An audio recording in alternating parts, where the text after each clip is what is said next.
May parcel na naman tayo.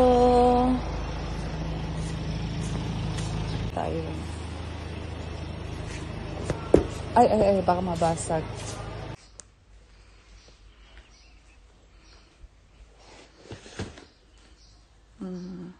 Hello world, mga world! Mag-unboxing tayo mga kabagangs. At ito ang ating unboxing. Yung kinuha natin kaninang umaga sa Tabas parcel. So, i-unboxing natin kung ito ba yung hinihintay ko. In-order na namin sa online para tipid gala. Tipid gala. Tsaka wala naman ito sa galaan. Ang galing yung kahit yung box niya is Japanese. Japanese words. Galing to sa Japan. Ayan siya. Ay.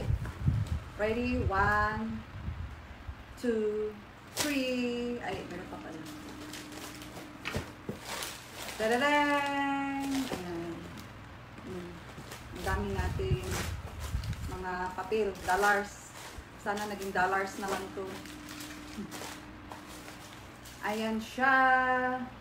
Cream. Yan ang re-replace ko sa conditioner, hair conditioner. Ayan. Balik muna natin. Ang layo mo na naman. Halika, lumapit ka. Para zoom. So, once a week na akong nagtitreatment. Hindi kagaya nung first time, syempre na exciting in everyday ko. Kaya ang bilis na ubos. Oo, 2 weeks lang. Tsaka hindi lang ako gumamit, pati yung anak kong pangalawa. So, this time, sabi ko, ang ganda nung ano, tapos nung naano ko na, once a week lang pala. Pwedeng 2 times a week. So, tinry ko, nung malapit na siyang maubos, tinry ko na 1 week, 1 time lang. Which is, maganda nga siya. So, sabi nila, mas wasted daw pag inaraw-araw. Kailangan, twice a week lang. So, bago siya maubos, nag-twice a week na ako. Hanggang sa naubos na siya, at ito na nga, dumating naman na siya. Medyo matagal lang siyang dumating. Ayun o, Japanese writing talaga siya. Ayun. So, ito yung nagustuhan ko talaga na hair treatment. Parang imamas lang siya, parang conditioner ganun. So, 3 na ang binili ko para may stock. Yung 3 na ang aking binili. Ito ay Premium Touch Hair Mask.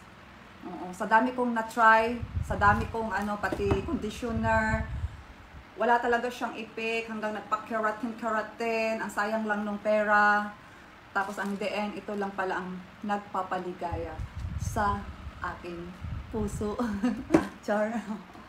Sige, yun lang. Pinakita ko lang ang ating unboxing kung ano ang nasa loob ng box kaninang umaga na dumating na ating kinuha doon sa gate. Bye-bye!